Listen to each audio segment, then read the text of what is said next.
ভারত ভেঙে টুকরা টুকরা হয়ে যাবে এমনটাই জানিয়েছে আমেরিকার সাবেক প্রেসিডেন্ট বারাক ওবামা। তিনি সম্প্রতি এমনই একটি বক্তব্য দেন। বারাক ওবামা বললেন, ভারতে যেভাবে মুসলিম নির্যাতন বৃদ্ধি পাচ্ছে সে কারণেই ভারতের রাজ্যগুলোর মধ্যে ব্যাপক বিশৃঙ্খলা দেখা দিচ্ছে। ইতিমধ্যে ভারতের বেশ কয়েকটি রাজ্যে ব্যাপক উত্তেজনা বিরাজ করতেছে। বারাক ওবামার বক্তব্যের ব্যাখ্যা হচ্ছে এই: ভারত সাম্রাজ্যবাদ তৈরি করতে চায়, কিন্তু ভারতের জনগণ এটা চায় না। ভারতের জনগণ চায় ভারত একটি শান্তিপ্রিয় রাষ্ট্রে পরিণত হবে।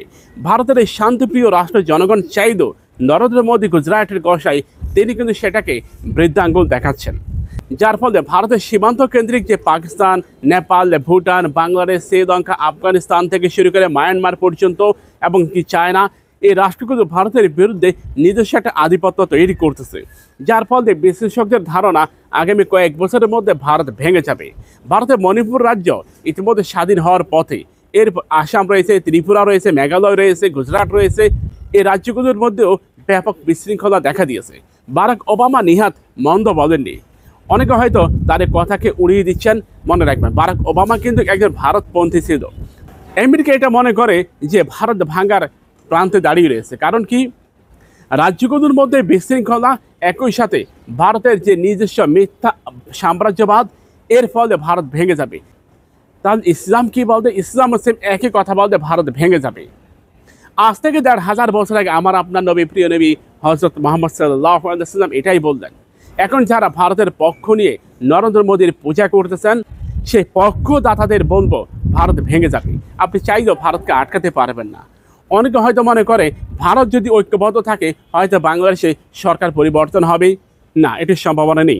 এই মুহূর্তে যদি ইমাম মাহদী আলাইহিস সালামের আগমন ঘটে যায়, তাহলে আপনি কেন, আপনার বাপ ঠাকুর আসেনও বাংলাদেশে আর সরকার পরিবর্তন হবে না, নতুন কোনো গভর্নমেন্ট আসবে না, পুরোটাই চলে যাবে ইমাম মাহদী আলাইহিস সালামের নিয়ন্ত্রণে। আপনি মানেন আর না মানেন, আপনি জানেন আর না জানেন, এটাই বাস্তব। বাংলাদেশের জনসংখ্যার মধ্যে প্রায় ৯০% মুসলিম। আর এই ৯০% মুসলিমের মধ্যে অন্তত ৮০ থেকে ৮২% মুসলিম ইমাম মাহাদির জন্য পাগল হয়ে রয়েছে। আমি, আপনি, এই যে আপনি শুনতেছেন, আপনিও কিন্তু ইমাম মাহদী আলাইহিস সালামের আগমনের অপেক্ষায় রয়েছেন। কারণ ইমাম মাহদী আলাইহিস সালাম আসলে সারা পৃথিবীতে ইসলামের রাজত্ব কায়েম হবে। ইমাম মাহদী আলাইহিস সালাম আসলে সারা পৃথিবীতে অমুসলিম আধিপত্য ভেঙে পড়বে, ভারত ভেঙে টুকরা টুকরা হয়ে যাবে। আমাদের যত শত্রু আছে সব ধুমরে মুচড়ে পড়বে। প্রিয় ভাইয়েরা, বারাক ওবামা নিহাত মন্দ বলেননি। বারাক ওবামার বক্তব্য ইসলাম সবগুলি কি মিথ্যা? কোনোটাই মিথ্যা নয়, সবগুলি সত্যি। মনে রাখবেন, তারা এই অঞ্চলে যে আধিপত্য বিস্তার করেছে, শ্রীলঙ্কার অর্থনীতি ভারত ভেঙে দিয়েছে, টুকরা টুকরা করে দিয়েছে।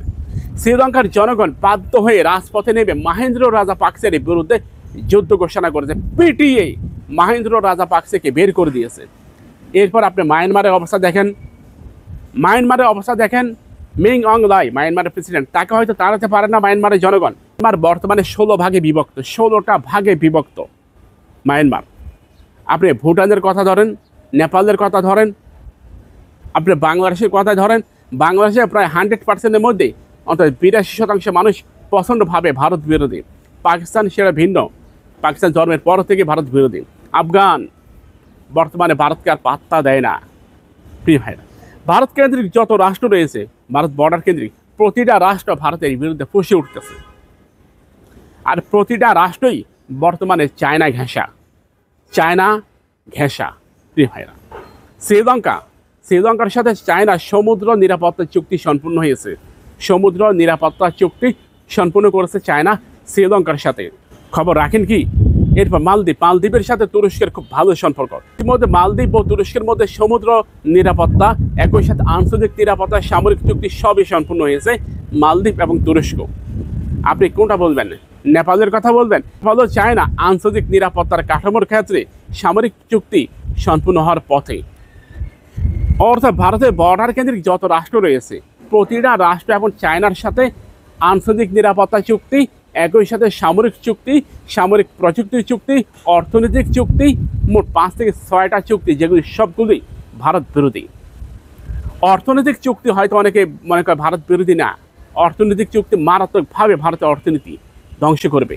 ভারত সারা পৃথিবীতে যত পণ্য বিক্রি করে তার প্রায় ৯২% পণ্য ভারত শুধু বর্ডার কেন্দ্রিক রাষ্ট্রগুলির কাছে বিক্রি করে। আপনি কোথায় আছেন মনে রাখবেন। শ্রীলঙ্কার সাথে ভারতের অর্থনৈতিক যে হিসাব, এটা প্রায় $25 বিলিয়ন শ্রীলঙ্কার সাথে ভারতের, সেটা প্রায় বন্ধ হওয়ার পথে। বাংলাদেশের সাথে ভারতের অর্থনীতির হিসাব, সেটা আকাশ আর জমিন, প্রায় $1 থেকে $150 বিলিয়ন ছাড়িয়ে যায় বাংলাদেশ আর ভারতের অর্থনৈতিক হিসাব। বাংলাদেশ ভারত থেকে কী পরিমাণ পণ্য আমদানি করে সে জানেন? ভারত বলতে পণ্য বিক্রি করবো না, বাংলাদেশ বলতে কিনবো না, মাঝখান থেকে শ্রীলঙ্কার পণ্য বাংলাদেশে ঢুকে, থাইল্যান্ড, নেপাল, ভুটান। আমাদের চ্যানেলটিকে সাবস্ক্রাইব করুন, পাশে থাকা বেল বাটনে ক্লিক করে আমাদের সাথে যুক্ত।